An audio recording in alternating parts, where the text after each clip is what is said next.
Olá, meus amigos! Legislação aplicada à EBSER, Lei 2550 de 2011. Lei que autorizou a criação da EBSER, aula 8. Leonardo Torres na área, primeira aula do ano. Feliz ano novo, que tenha um ano maravilhoso, repleto de saúde, repleto de evolução, paz e, lógico, que sejam aprovados nesse concurso público da EBSER. Legal? Muito bem, gente. E antes de tudo, vamos aqui aos protocolos iniciais. Por exemplo, aqui, a mensagem do dia, a frase do bem. Vamos lá, então? Cadê você? Está aqui. Foi!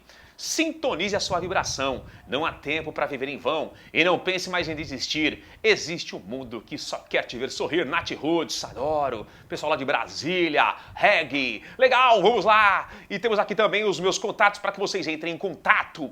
Momento Merchan.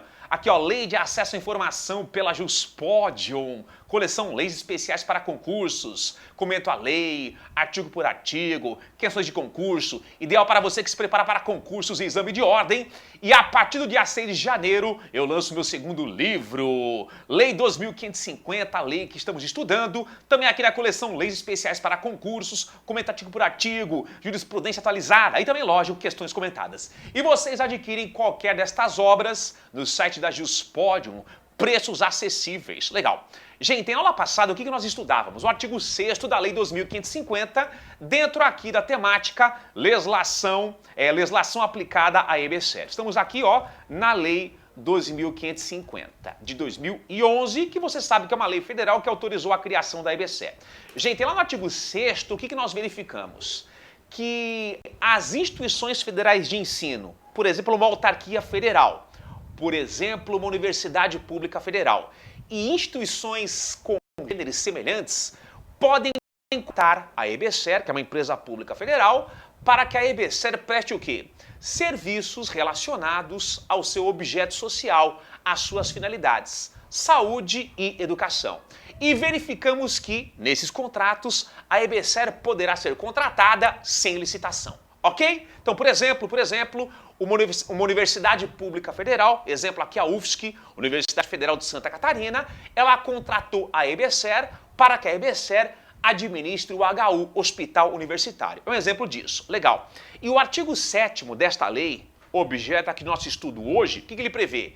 Que nesses contratos entre a Universidade Pública Federal e a EBSER, essa Universidade Pública Federal, por exemplo, ela poderá ceder servidores à EBSER. E é justamente isso que trata o artigo 7º desta lei, ó, da possibilidade de cessão de servidores públicos à EBSER. Ok? Gente, só um toque importante, por quê? Nesses contratos, quem são os contratantes? Quem são as partes? Por exemplo, a Universidade Pública Federal, legal, e do outro lado a EBSER. Não se esqueçam do quê? O pessoal que trabalha na EBSER, eles são empregados públicos, regidos pela CLT. Legal.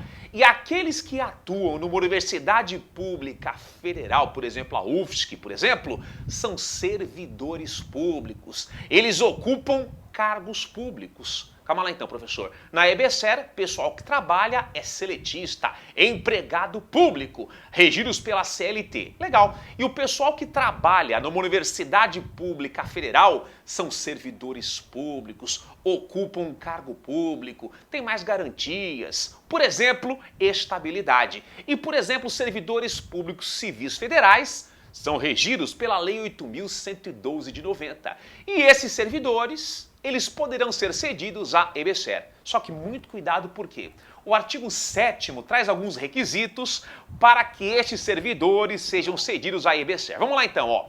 No âmbito dos contratos previstos no artigo 6º, já comentei quais são, os servidores titulares de cargo efetivo em exercício na instituição federal de ensino ou instituição congênere que exerçam atividades relacionadas ao objeto da EBSER poderão ser a ela cedidos para a realização de atividades de assistência à saúde e administrativa. Então, cuidado, porque qual que é o primeiro ponto? Os servidores que serão cedidos são regidos pela Lei 8.112 de 90, já que são servidores que ocupam um cargo público. E já que os servidores federais, são regidos por essa lei. Beleza? Muito cuidado por quê, gente? O cargo público, ele pode ser um cargo efetivo ou pode ser um cargo em comissão. Professora, qual que é a diferença entre um cargo efetivo e um cargo em comissão? Gente, primeiro vamos à semelhança. Ambos são cargos públicos, criados por uma lei. Quem os ocupa tem o status de servidor. Legal. E qual que é a diferença, gente? O cargo efetivo é um cargo permanente. Para que você possa ocupá-lo tem que ser aprovado em concurso público. E o cargo em comissão é um cargo político. Livre nomeação e livre exoneração. Aquele que o indivíduo dorme empregado e acorda nem tanto. Notem o seguinte, que só podem ser cedidos à EBSER aqueles servidores que ocuparem cargos efetivos. Então, por exemplo, aquela universidade pública federal contrata a EBSER para que a EBSER, por exemplo, administre o hospital universitário. Só poderão ser cedidos à EBSER os servidores da universidade que ocuparem cargos efetivos, cargos permanentes. Comissionados não. Legal? Muito bem. Então, o primeiro ponto é que o servidor ocupe um cargo efetivo e não cargos em comissão. Legal, gente. Outro requisito, que a atribuição do cargo tenha relação com o objeto da EBSER. Gente, não é qualquer servidor da universidade que contratou a EBSER que poderá ser a ela cedido, não. Somente aqueles que exerçam cargos que tenham funções relacionadas com o objeto da EBSER. Por exemplo, saúde. Por exemplo, cargo relacionado à área da saúde. Legal? Para que exerçam o quê, gente? Atividades de assistência à saúde e administrativas. Então, o primeiro requisito, que o servidor ocupe um cargo efetivo. Legal? Segundo requisito, que a atribuição do cargo seja relacionada com o objeto da EBSER. E terceiro requisito, para que ele exerça na EBSER atividades ligadas à assistência à saúde e funções administrativas. Legal? E outro ponto importante, o parágrafo 1º do artigo 7º fala o seguinte, que esse servidor cedido à EBSER, ele terá todos os direitos da instituição de origem. Realmente aqui, gente, o parágrafo 1º, ficam assegurados aos servidores referidos no caput, né? Ou seja, aqueles que foram cedidos à EBSER, os direitos e vantagens a que façam jus no órgão ou entidade de origem. Ou seja, o servidor que foi cedido à EBSER, ele não será regido pela CLT, ele continuará regido pela Lei 8.112 de 90, ou seja, todos os direitos que ele possui no órgão de origem serão mantidos. Tudo bem, gente? Professor, como que isso cai em prova? Olha a questãozinha aqui, a questão de prova. Vamos lá. Assinar a alternativa incorreta. Cuidado, hein? A banca querá incorreta. A EBSER, respeitando o princípio da autonomia universitária, poderá prestar serviços relacionados às suas competências mediante contrato com as instituições federais de ensino ou instituições congêneres. Questão corretíssima, lá no artigo 6º caput, não nos interessa. B.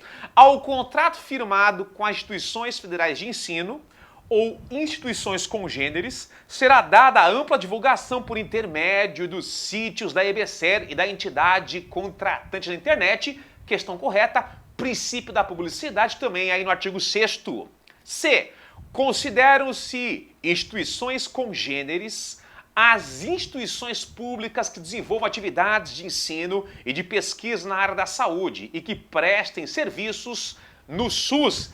Correta, artigo 6º também não interessa. D. No âmbito dos contratos celebrados com as instituições federais de ensino ou instituições congêneres, os servidores titulares de cargo efetivo ou em comissão, cuidado, em exercício que exerçam atividades relacionadas ao objeto da EBSER, poderão ser a ela cedidos para a realização de atividade de assistência à saúde e administrativas. Questão correta por quê? Incorreta por quê? Esta cessão só se dá se o servidor ocupar um cargo efetivo. Não admite-se a cessão EBSER de servidores comissionados. Então, realmente, aqui a D é falsa, é ela que iremos assinalar. E E, ficam assegurados aos servidores cedidos à EBSER os direitos e as vantagens de a que façam jus no órgão ou entidade de origem. Beleza? É a D que nos interessa, artigo 7º caput da Lei 2.550, Vocês já notaram que, gente, questões de prova sobre essa lei são questões Ctrl+C, Ctrl+V, que ela extrai do texto cru da norma. Ok? Para por aqui. Beijo no coração, até a próxima aula. Valeu!